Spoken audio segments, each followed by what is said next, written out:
একবার আমি একটা গল্প পড়েছিলাম। একজন মোটিভেশনাল স্পিকার একটা সেমিনারে গিয়ে একটা ঘটনা ঘটালেন। সে হাতে একটা ৫০০ টাকার চকচকে নোট দেখিয়ে সবাইকে বললেন, এই নোটটা আপনারা কে কে নিতে চান? সবাই হাত উঁচু করলো, প্রত্যেকেই নিতে চায়। দ্বিতীয়বার সে নোটটাকে হাতের মুঠোয় দুমড়ে মুচড়ে আবারও জিজ্ঞেস করলেন, এখন তোমরা এই নোটটাকে কে কে নিতে চাও? আবারও সবাই বললেন সবাই নিতে চায়। তৃতীয়বার সে পায়ের নিচে কাদাবালি লাগিয়ে আবারও উঁচু করে বললেন, এবার তোমরা কে কে নিতে চাও? প্রত্যেকেই বলল আবারও তারা নিতে চায়। সে তখন জিজ্ঞেস করলো, কেন তোমরা এই নোটটা নিতে চাও?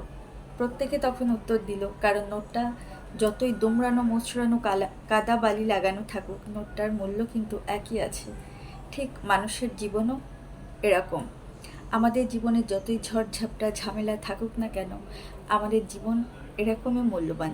আমরা সামনের দিকে এগিয়ে যাব এইসব ঝামেলাকে মাথায় নিয়ে, এবং উঠে দাঁড়ানোর চেষ্টা করব। অবশ্যই তাতে আমরা সফলতা পাবো। সবাই ভালো থাকবেন।